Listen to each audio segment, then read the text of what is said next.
Frankfurt, West Germany. A few days before year-end festivities begin, Germans do some last-minute shopping at the Christmas market. In the Roma, the medieval Frankfurt City Hall, the mood is very different. 18 years after World War II, German justice prepares to finally try 22 former SS members accused of mass murder and torture. This is the start of an unprecedented series of trials which will force the German people to confront their past for the first time in their history. They will reveal to the entire world a name that will become synonymous with Nazi cruelty and the extermination of European Jews. This is the opening of the Auschwitz trials.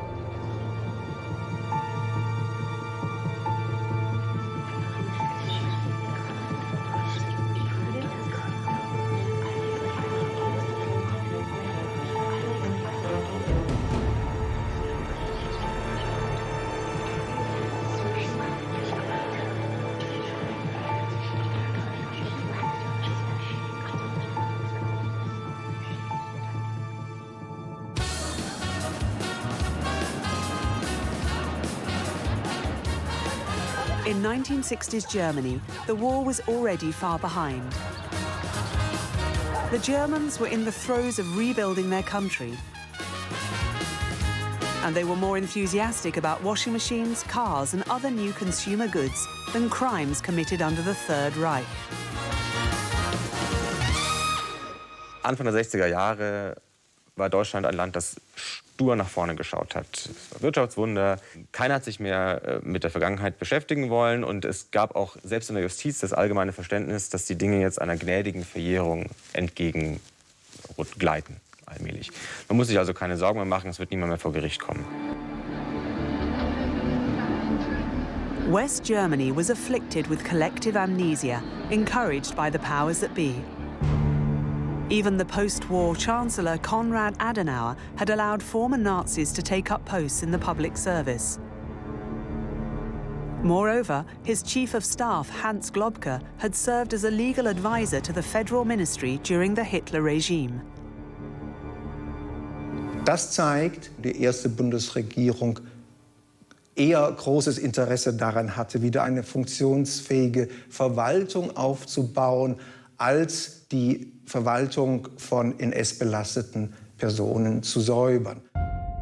You don't throw out dirty water when you don't have any clean, the Chancellor reportedly declared, thus definitively rehabilitating former Nazis into German society.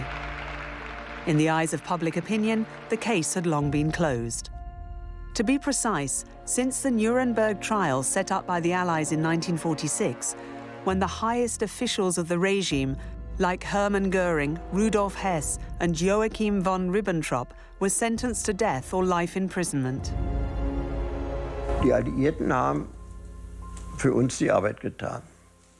Lasst doch das endlich ruhen. Adenauer, Friede, Freude, Eierkuchen. Und wir gucken nach vorne. Natürlich stand das im persönlichen Bereich des Bürgers im Vordergrund. Er hatte Hunger, er wollte ein sicheres Dach über dem Kopf und er wollte Arbeit. But a handful of Germans refused to put the past behind them. One of them was Fritz Bauer, the chief prosecutor of the city of Frankfurt. As a social democrat and a Jew, in 1933 he was imprisoned by the Nazis. On his release in 1935, he fled to Denmark, then Sweden. On his return from exile in 1949, Bauer was alarmed to discover a society eaten away on the inside by taboo subjects and its unspoken past. Also eine absurde Situation. Die Justiz war ja nicht untätig. Die deutsche Justiz hat ja sehr effizient gearbeitet an sich. Wenn es um Taschendiebstähle ging, wenn es um den normalen, in Anführungszeichen, Mord einer Person ging, war das keine lasche oder gar liberale Justiz. Und gleichzeitig hat man Leute rumlaufen, von denen man weiß, dass sie Hunderte, Tausende Menschen ermordet haben. Und die Justiz interessiert sich nicht dafür. Fritz Bauer had a firm belief. For a truly democratic society to emerge, Germany needed to confront its past. Und dieses Schweigen, dieses Verdrängen, dieses ja auch Leugnen, was ein Schlag ins Gesicht der Opfer ist und was auch die Gesellschaft ein bisschen vergiftet. Diese Leichen im Keller, die es für die Jugend auch schwierig machen, mit dem Land, in dem sie aufwachsen, klarzukommen. Das war etwas, was Fritz Bauer durchbrechen wollte. Fritz Bauer quickly forged himself a reputation as a Nazi-hunting prosecutor as he gathered evidence against SS criminals. His renown even stretched beyond German borders to the point that a Jewish camp survivor living in Argentina informed him of the whereabouts of Adolf Eichmann, the orchestrator of the final solution. Not trusting the German authorities, Bauer passed on the information to Mossad, the Israeli intelligence service. Eichmann's trial would take place in Jerusalem and not in Germany. To force the countries to face up to its past, Bauer wanted a trial at which Germans would be judged by other Germans, and chance would play its part in this. On January the 15th, 1959, a journalist in Frankfurt handed some exceptional documents to Bauer. They had been rescued from fire by the survivor of a concentration camp known as Auschwitz. For the chief prosecutor, this was an unhoped-for find. Es waren Namenslisten, es wurden aufgeführt die erschossenen Häftlinge, aber auch die SS-Männer, die die Häftlinge angeblich auf der Flucht erschossen hatten. Mit den Namen der SS-Angehörigen hatte die Justiz Beschuldigte, die an Tötungen beteiligt waren. Fritz Bauer said, aha, now I have reason to claim jurisdiction over Auschwitz-related crimes. So he used those as a basis to get permission from the German Supreme Court to have jurisdiction in Frankfurt over all Auschwitz-related crimes. Dieser Auschwitz-Prozess wäre nie zustande gekommen, wenn Bauer das nicht gemacht hätte. Denn nach deutschem Recht wäre wahrscheinlich jeder einzelne der Angeklagten in einem gesonderten Verfahren irgendwo in Deutschland vor Gericht gestellt worden. Und dann hätte nie ein Mensch erfahren, was Auschwitz wirklich war. The hunt could begin. To lead the investigation, Bauer appointed two young prosecutors. Die Idee war, die junge Generation stellt die Generation der Väter zur Rede. Und dafür waren diese jungen Staatsanwälte Anfang 30 wie perfekt. Die waren die Generation der Kinder der Täter, die jetzt die harten Fragen stellten. Das war genau das Bild, was in die Welt hinausgehen sollte. But identifying the former SS members posted to the camp and gathering evidence against them was a mammoth task. 15 years had gone by since the end of World War II. So the Nazis, of course, being German, documented everything, and there was a lot of documentation that survived the war. But when you get down to the kind of the on-the-ground level killers, there was a lot less documentation. But you couldn't find documentation saying this person did this at Auschwitz, which you need to prove in a criminal case. And so where they could, they would rely on written documentation. But for the most part in the Auschwitz trial, the prosecution had to rely very, very heavily on eyewitness testimony. To find survivors, appeals were launched on the radio and in the international press. But it was a man in Vienna, Austria, who turned out to be a very precious source. Auschwitz survivor Hermann Langbein. And like Fritz Bauer, he was a Nazi hunter. Ich glaube, das Beängstigende ist, dass es so und so viele Menschen gegeben hat, die einfach ihr Gewissen ausgeschaltet haben. Die einfach sich hinter einen Führerbefehl versteckt haben. Und die heute, ich fürchte sehr, gut schlafen. Hermann Langbein war Häftlingsschreiber beim SS-Lagerarzt. Langbein hat nach dem Krieg alsbald begonnen, frühere Mithäftlinge zu finden, aufzusuchen, sie zu veranlassen, ihre Lagererlebnisse niederzulegen, insbesondere konkrete Belastungen gegen SS-Leute zu machen. Having experienced the horrors of the camps himself, Airman Langbein came up with all the arguments to convince survivors to come to Frankfurt to talk to the prosecution team. Często przyjeżdżał do Warszawy, tu się spotykał z byłymi więźniami. I on mówi, słuchaj, jest taka i taka historia, jest szansa, że Niemcy zaczną ścigać tych swoich zbrodniarzy. Ja mówię, jaka szansa? A mówi, opowiada to. A nie, daj spokój, mnie to nie interesuje, mnie to już nie interesuje. Ale już nie pamiętam, za tym razem czy następnym on znowu przyszedł do mnie i mówi, słuchaj, no ale zobaczysz trochę Zachód. I muszę powiedzieć, że skusił mnie tym wizją wyjazdu. At the time, Polish national Ignacy Golik was 38 years old. Deported in 1941, he spent 3 years at Auschwitz.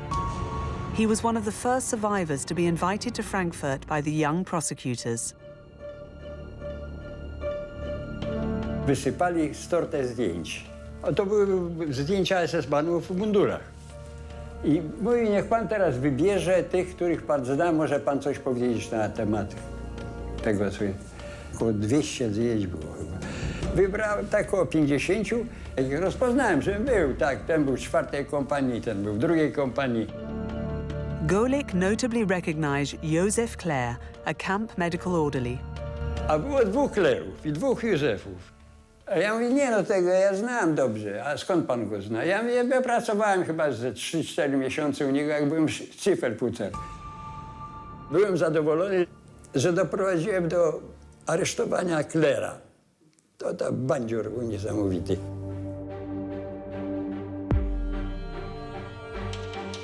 The relentless hours of work put in by the prosecutors wasn't always appreciated by their entourage. Stirring up Germany's murky past risked putting the brakes on their careers and causing trouble within their families. That was the case for Gerhard Weiser, who came in to strengthen the team in 1962. Meine Schwiegermutter war nicht begeistert, dass ich in diesem Verfahren war. Sie hätte mich lieber als Rechtsanwalt in der Praxis ihres Schwagers in Wiesbaden gesehen. Aber die Dinge sind Gott sei Dank anders gelaufen. Within the walls of the courthouse, Fritz Bauer's youngsters were entering into hostile territory. 80% of German magistrates were former members of Hitler's party, and their solidarity remained intact. Very often, the prosecutors' offices were searched and certain files vanished. The risk of a suspect being forewarned of his arrest became a real problem. Einer der jungen Staatsanwälte, Joachim Kügler, der sagte, wenn er ein Fernschreiben aufgeben wollte, ein Telegramm, dann hat er nicht die Leitungen der Polizei oder Staatsanwaltschaft verwendet, sondern er ist zum Gemüsemarkt gegangen, hat einen Gemüsehändler gebeten, ob er nicht seinen Telegraphen benutzen dürfe. Es ist eine Zeit gewesen, wenn man gegen NS-Verbrecher ermittelt hat, musste man immer damit rechnen, dass Informationen durchgestochen werden. To protect his young Turks from the hostility of other magistrates, Bauer moved them into an annex. After 4 years of investigating, the prosecutors had interviewed almost 1,500 witnesses and identified more than 1,200 suspects, 1 out of 7 of whom had served at Auschwitz. Now, for Fritz Bauer and his young team, it was time to pick and choose. Dem Gericht und den allen Beteiligten auch draußen ein möglichst umfassendes Bild von dem Lager Auschwitz zu geben, war sein Wunsch, dass ein Querschnitt durch das Lager angeklagt wird. Das heißt also der Kommandant, sein Adjutant, Ärzte, Zahnärzte, politische Abteilung bis hin zum Häftlingskapo. Das war seine Vorgabe. Fritz Bauer hat sich keine Illusion darüber gemacht, dass ein solcher Prozess irgendeiner Mutter ihr ermordetes Kind wiedergeben wird. Er hat gesagt, das einzige Sinn, den ein solcher Prozess haben kann, ist in die Zukunft gerichtet. Und die Idee der Ankläger war, wenn es einen Sinn haben soll, dann der, dass die Öffentlichkeit etwas dabei lernt. So, on December the 20th, 1963, 22 men were led into the dock. Among them, Robert Mulker, adjutant to the camp commandant, the highest ranked of the accused.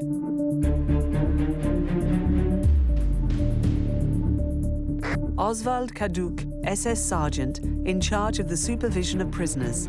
He was accused of acts of cruelty and homicide.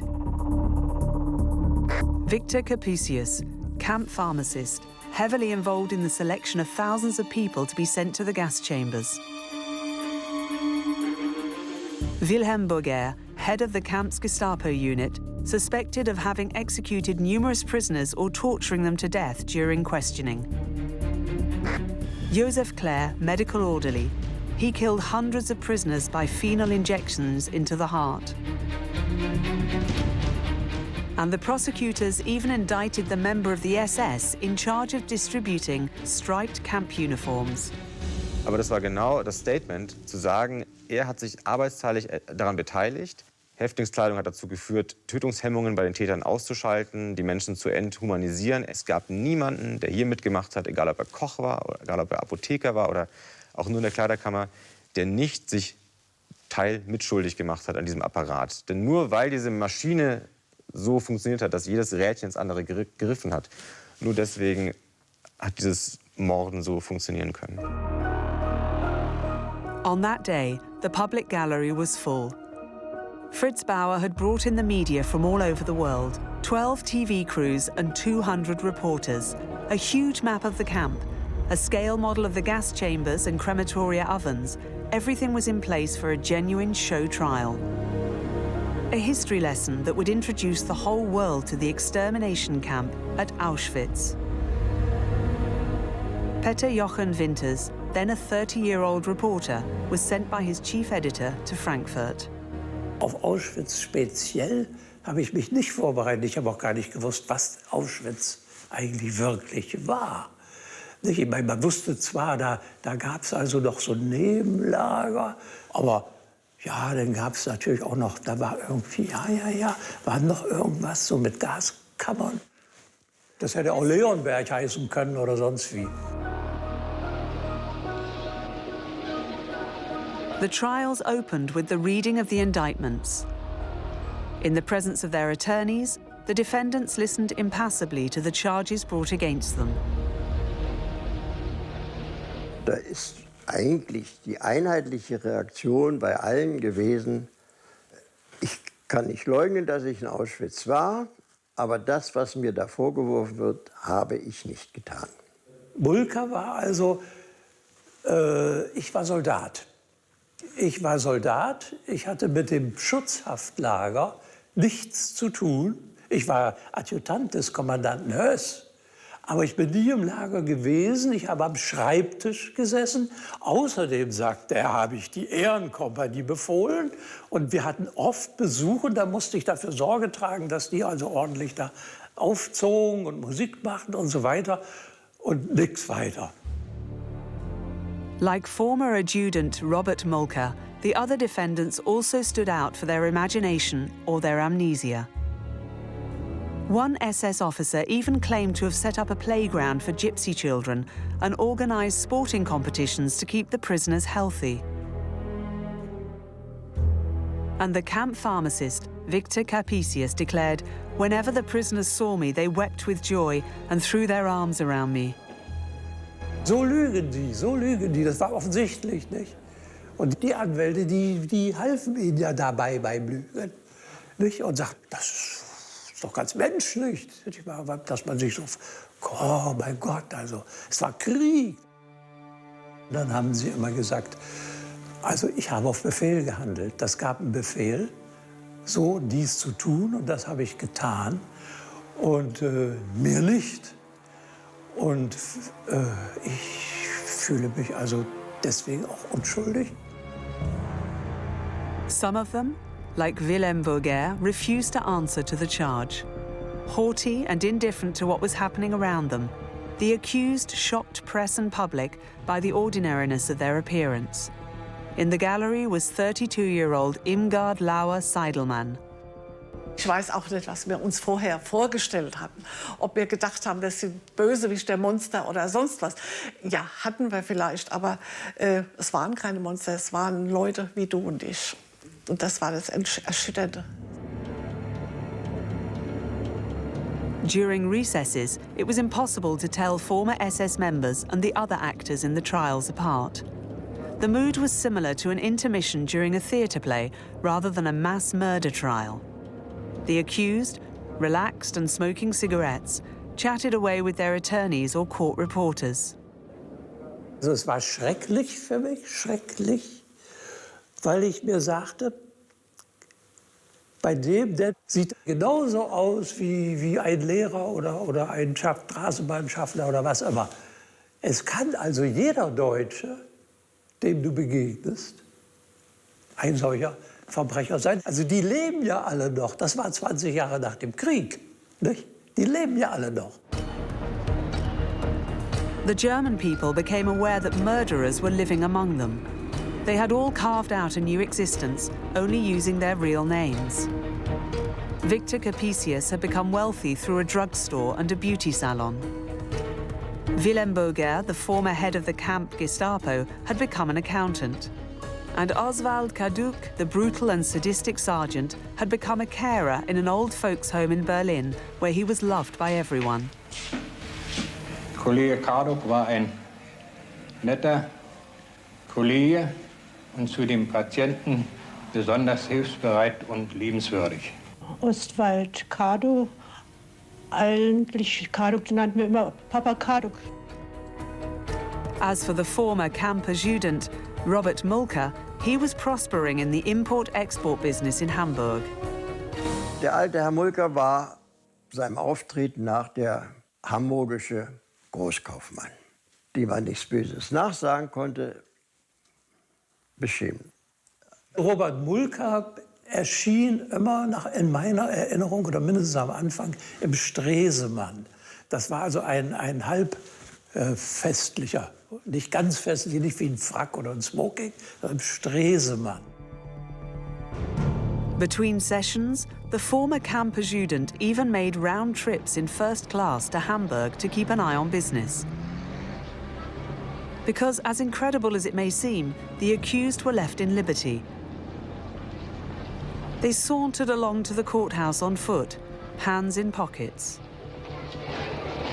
Mir fiel auf, dass die Polizisten dort Haltung annahmen, Hand an die Mütze legten, wenn gewisse Herren dort erschienen. Das waren Angeklagte. Die wurden so begrüßt, mit Ehrenbezeugung. For part of German public opinion, the trial should never even have taken place. Among the numerous letters sent to the courthouse, some revealed a deep sense of nostalgia for the Third Reich. It's shameful to dish up once again, 20 years after the war, the legend of Auschwitz. We're sick of these Jews, these subhumans. If I had been Hitler, I would have sent them all into the desert, without water, of course. Heil Hitler. Hail victory, Sieg Heil. Proceedings were regularly interrupted due to bomb scares.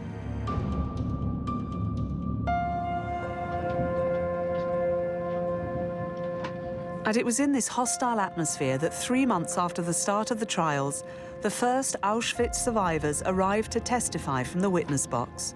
There would be more than 200 of them from 20 different countries.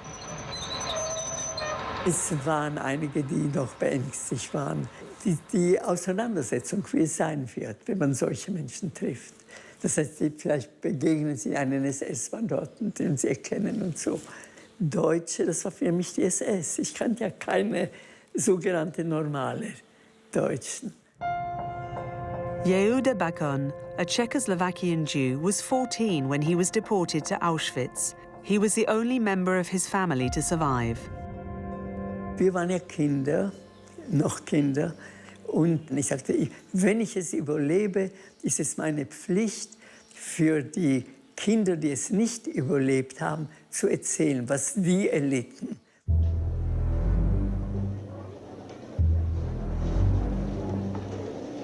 This was the highlight of the trials. To make room for the public, the court was even moved to a new building with a specially arranged hall. Through their testimonies, the survivors revealed to the world a horrific nightmare that no one could have imagined. Hermann Langbein was one of the first called to the stand.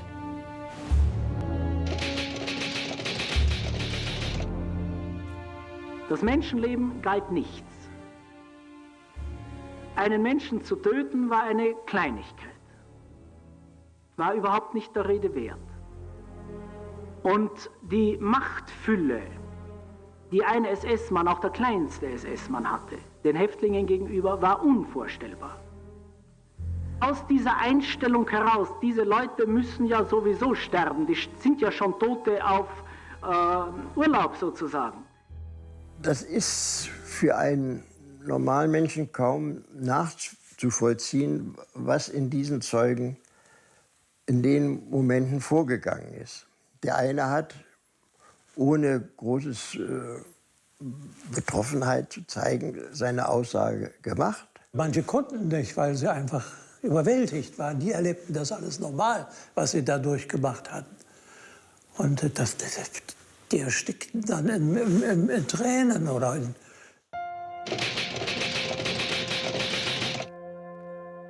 Diese kleine Bursch, bitte, das ist 16 Jahre alt.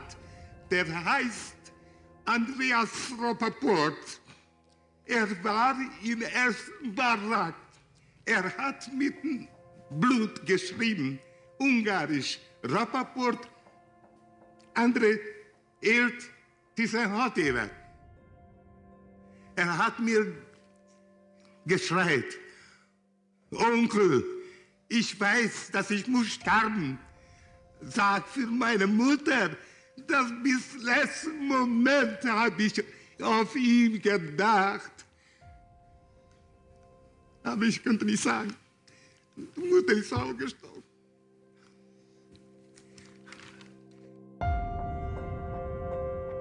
Ich habe bemerkt, wenn ich da war, dass Leute den Gerichtssaal verlassen haben, zwischendrin. Manche, weil sie so erschüttert waren, auch mit verweintem Gesicht, wenn sie hören mussten, also bei Zeugenaussagen. For many of the witnesses, it was the first time they had spoken openly about their ordeals. And although they were there to relive the most horrific moments of their lives, little was done to help them. Once they had arrived in Frankfurt, they were alone and left to their own devices. Ja przyjechałem, to tak, ani hotelu, nie wiedziałem, trochę na realia polskie mówię, jakiś hotel tu musi być, ale gdzie, jakiś, nic nie wiedziałem. Es kamen auch Leute, die überhaupt kein Deutsch sprachen. Die sind verloren in Frankfurt.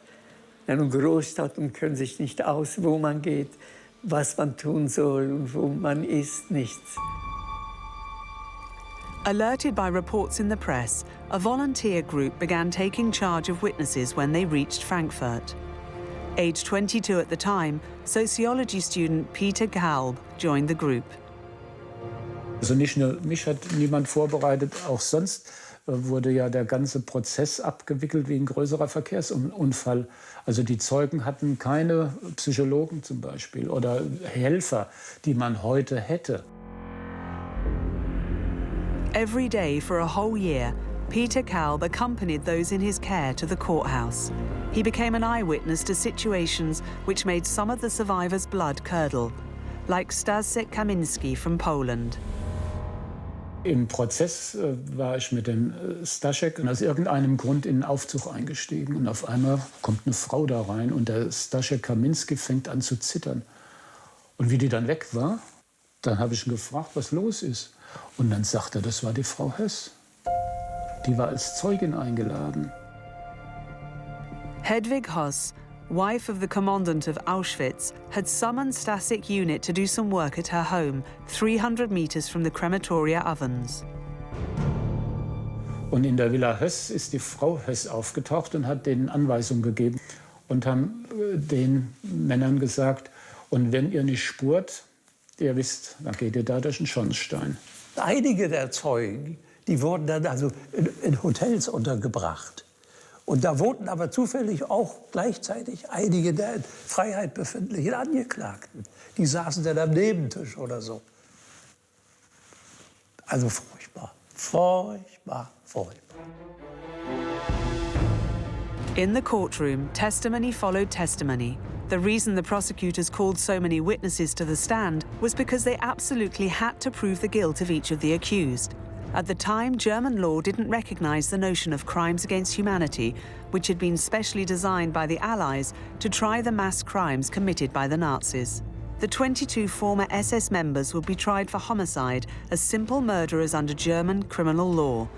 While the testimonies told the world of the horrors of the death camps, for the prosecution, they were ultimately essential proof of the individual involvement of each of those accused, starting with Wilhelm Boger, head of the Gestapo. In diesem Moment, wenn Boger das Lager betrat, es hieß, der Tod betritt das Lager. Also ein Schauer ist einem über den Rücken gekommen, weil man den Mann auch hat nie lächeln gesehen oder was.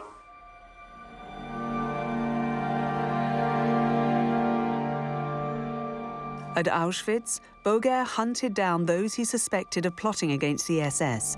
To make them confess, he invented a torture method that became known as the Boger swing.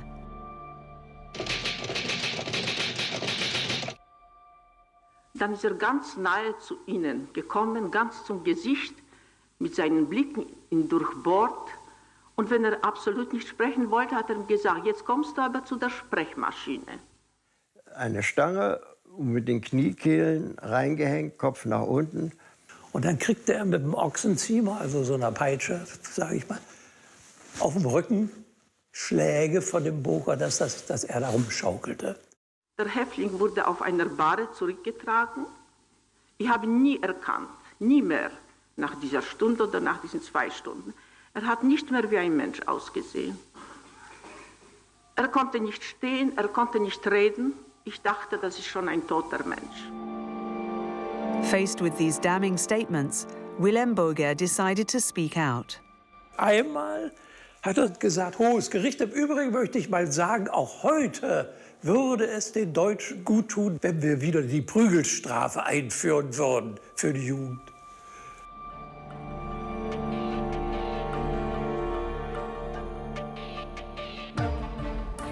One member of the camp's medical team was the orderly Josef Clare. He personally took more lives than he saved. Clare to była wyjątkowa świnia. On z własnej inicjatywy często zakładał fartuch, udawał lekarza, wybierał chorych i szpilował ich sam. On miał przyjemność widocznie w zabijaniu ludzi fenolem. To taki środek dezynfekcyjny jest. Prosto w serce dawał tam te zastrzyki. At the stand, the Czech witness Jan Weiss. He worked in the infirmary morgue. No a naraz pravda sa otvorila dvere a prišiel tam otec. Obžalovaný Clare hovorí, sadnite si, dostanete injekciu, aby ste nedostali tyfus. No a práve mne hneď som začal plakať, no ale dal otcovi injekciu, ja som ho musel odnést. No a potom asi, ja nevím, za týden, lebo ako mi hovoril, že prečo sa mu to vtedy nepovedalo, že by ho nezabil. Ja som měl vtedy strach mu povědět, aby se mohlo stát, že by povedal, sedni si aj ty. Das beeindruckt einen schon, das ist ohne Frage. Und da ist eine Aussage eigentlich ganz besonders hervorzuheben von dem Arzt aus Rumänien, der mit Familie, Frau und 3 Töchter nach Auschwitz kam. Sofort, wie wir ausgestiegen sind, ist vor unseren Augen ein fürchterliches Bild. An der Gleise vis-à-vis stand ein verlassener Zug und Hunderte und Tausende von Reisegepäcken aufeinander gestapelt. Mauritius Berner told the court about the selection process on the ramp where he was separated from his wife and daughters. His account was damning for Dr. Capesius, in charge of selection on that day. And one important detail, the 2 men knew each other before the war. Ich bin zu ihm angetreten und ich sage ihm, ich habe 2 Zwillingskinder, die bedürfen einer größeren Schonung. Ich arbeite, was Sie wünschen, nur gestatten Sie mir, mit meiner Familie zusammen zu bleiben. Fragt er mich, Zwillingskinder? Rufen Sie sie zurück. Dr. Capesius nahm an der Hand die 2 Kinder und führt uns bis zum Dr. Mengele. The fearsome SS doctor Josef Mengele was on the lookout for twins for his macabre experiments. But the girls weren't true identical twins, so he sent them back. Dr. Capesius sagte, also dann müssen Sie zurückgehen in Ihre Reihe. Ich begann zu schluchzen und er sagte mir auf Ungarisch, Neschirion, die gehen nur baden, in einer Stunde werden sie sich wiedersehen. Nie habe ich sie mehr gesehen. Nach dieser Aussage war es mucksmäuschenstill im Raum. So beeindruckend war die Schilderung, die der Arzt und Zeuge gegeben hatte. Ich habe ja mir vorgestellt, im Lager ist schlimm und die müssen hart arbeiten. Und da gibt es natürlich auch Tote, die also aus Erschöpfung, das war ja Krieg und da haben sie also schlechte Ernährung gehabt und so. Das war ja alles klar. Aber mit welcher Brutalität und mit welcher Absicht das eigentlich geschah, nämlich dass im Grunde die SS nur 2 Dinge kannte. Entweder bringen wir die Juden gleich um oder wir bringen sie durch Arbeit um. Ich war eigentlich immer froh, wenn ich aus dem Justizbetrieb herauskam und in die überfüllte Straßenbahn steigen kann. Dass ich wieder unter normalen Menschen war, normale Gespräche hörte.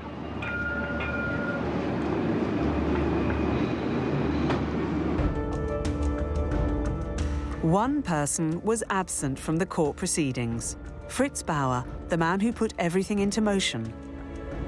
He only attended the first day of the trials, preferring to stay away from then on, because he knew he would have been an easy target for his detractors.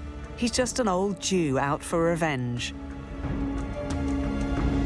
But the chief prosecutor was very active in the wings, especially since at the time only 1 German in 2 was actually aware of the ongoing trials.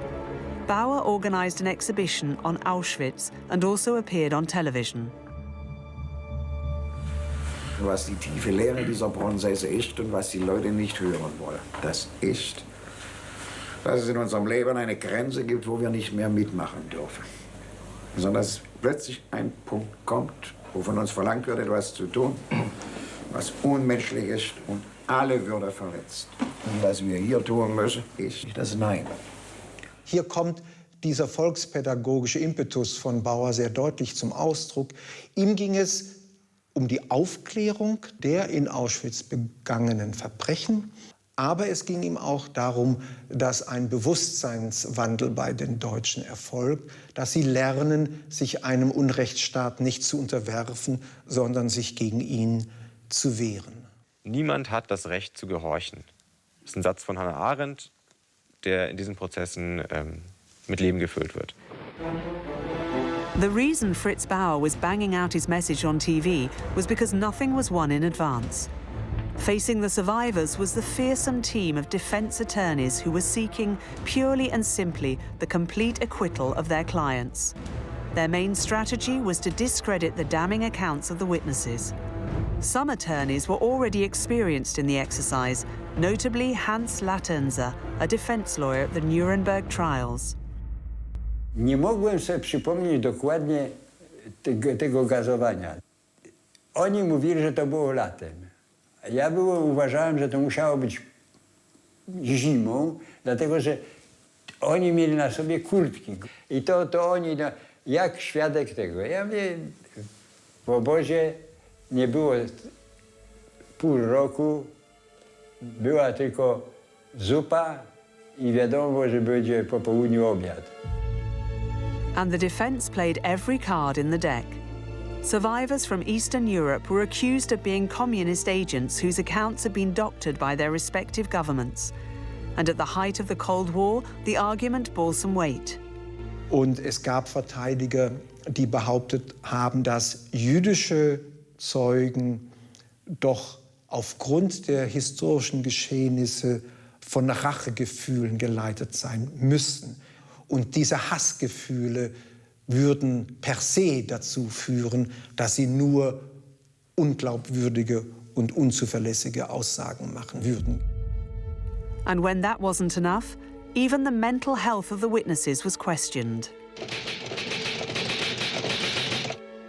Sind Sie während der Lagerzeit mal schwer krank gewesen? Flecktyphus. Hat das irgendwelche Folgen gehabt? Wieso? Nun, ob Sie danach, nach Ihrer Wiedergesundung, irgendwelche körperliche Leiden zurückbehalten haben? Was für zum Beispiel? Hatten Sie Schwierigkeiten, wenn Sie sich an bestimmte Vorgänge zurückerinnerten? Also Sie wollen sagen, dass ich mehr nicht normal war?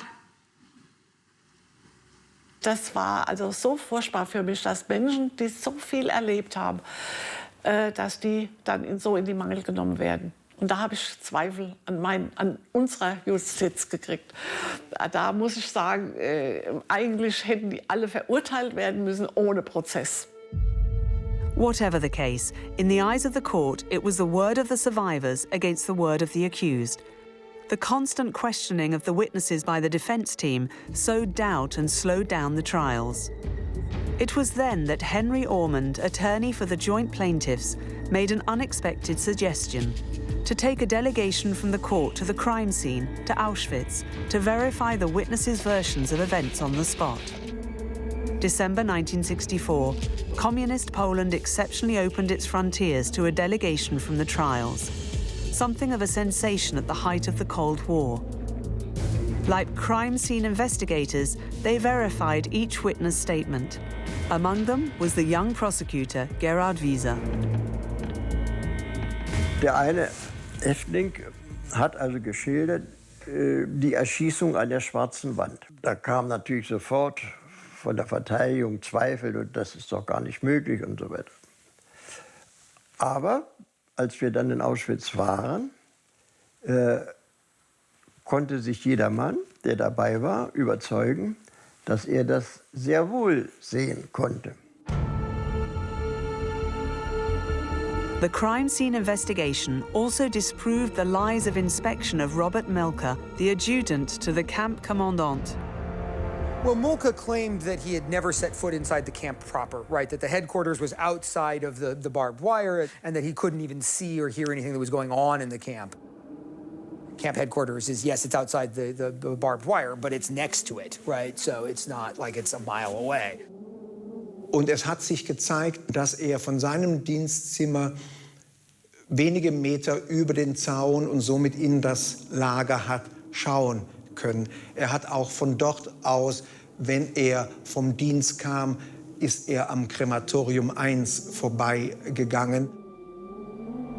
Saw nothing, heard nothing. At Auschwitz, Robert Molker's line of defense collapsed like a house of cards. The inspection of the site also allowed the delegation to retrace how the killing machine functioned in the annexed camp of Birkenau, the ramp where the SS made their selections, the gas chambers with openings in the roof through which the deadly gas, Zyklon B, was poured, and then the ovens where the bodies were disposed of. Die Anwälte, die mit dabei waren, da hatte man so den Eindruck, naja, das ist für uns mehr oder minder ein Betriebsausflug. Najpierw robili takie wykopki, zrobili przy krematoriach. No i tam straszne rzeczy się wykopały. Talmud, jakieś tam modlitewniki, okulary, wszystko tam było. Nach den ersten Stunden und den ersten Recherchen vor Ort merkte man doch, dass sich die Stimmung absenkte und man sich sehr wohl bewusst wurde, wo man sich befand und hat dann auch den Eindruck auf die Verteidiger nicht verfehlt.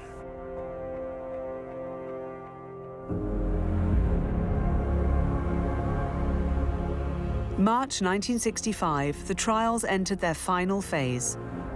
It was time for the closing arguments. Prosecution and defense would go head-to-head one last time.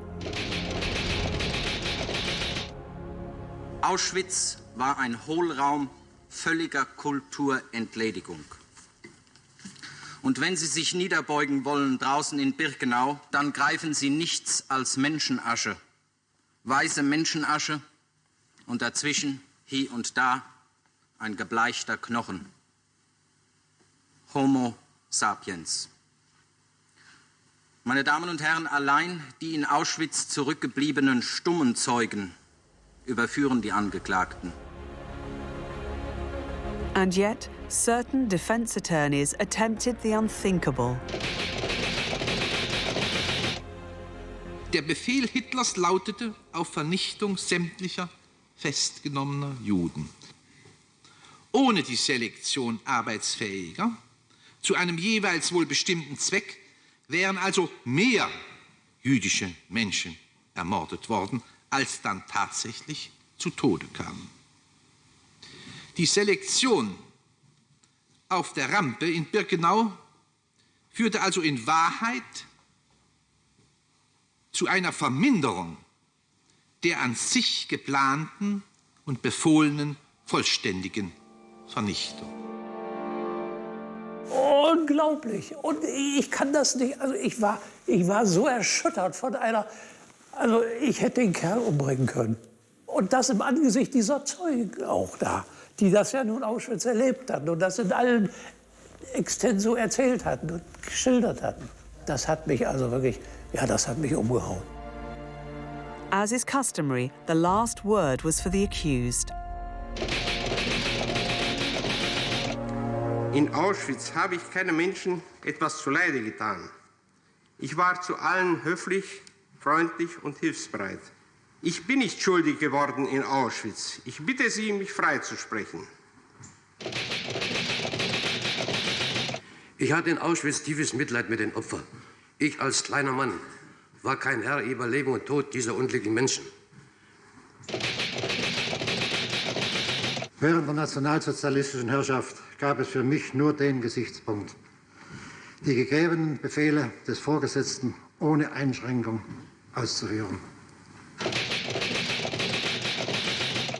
Ich möchte Sie bitten, zu bedenken, sind wir nicht auch Opfer des Nationalsozialismus?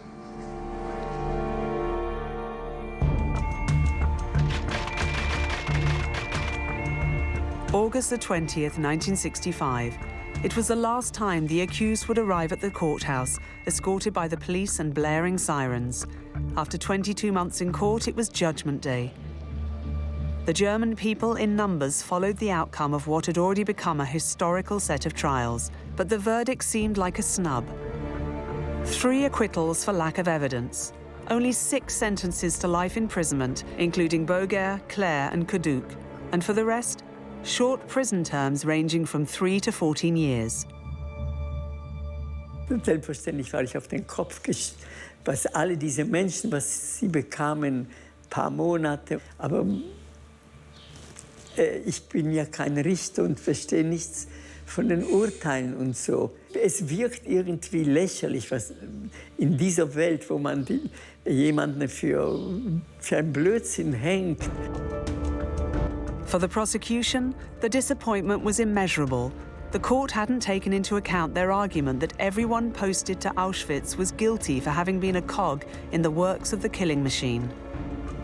The only ones found guilty of murder were those who actually had blood on their hands. Camp Adjutant Robert Mulker, the man who issued the orders, was judged to be merely an accomplice. The penalty? 14 years in prison.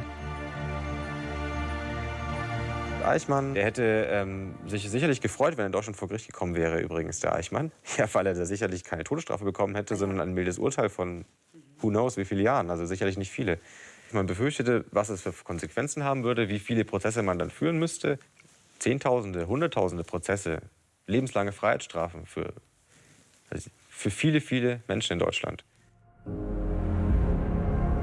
Most of the former SS members didn't carry out their full sentences. Robert Mulker was freed after only 5 years behind bars. Boger died in prison in 1977. As for Dr. Capesius, he returned to his drugstore, having served 6 of his 9 years. Er kehrte nach Göppingen zurück und besuchte mit seiner Ehefrau in der Stadthalle ein Konzert. Und er ist mit Applaus in Göppingen begrüßt worden. It would be wrong to denigrate the trials for the clemency of the verdicts, because many things were gained. A 900-page judgment described in detail for the first time in history how a concentration and extermination camp operated. In Frankfurt, the name Auschwitz became synonymous with the suffering of Europe's Jews in the eyes of the entire world. And for the German people, nothing would ever be the same again. Chodziło o to symbolicznie, że zostali ukarani. Niemcy się przekonali, że w ich imieniu, w imieniu narodu niemieckiego, takie bezeceństwa się działy. Ich war groß geworden in dem Regime. Ich war bei den Jungmädels, fand das alles ganz toll. Ich war überzeugt, dass unser Führer der Richtige ist. Und was hätte ich gemacht, wenn ich mit solchen Dingen konfrontiert worden wäre? Mich hat jahrelang der Gedanke verfolgt, was wäre aus mir geworden, wenn dieses Regime weiter bestanden hätte. Das war wirklich so, dass ich auch so viele Jahre danach mich eigentlich wirklich geschämt habe für die Deutschen und das, was Deutsche anderen angetan haben. Und ich bin Deutscher und werde das nie vergessen und ich werde auch immer darüber berichten, was ich weiß, um so etwas nie wieder möglich werden zu lassen.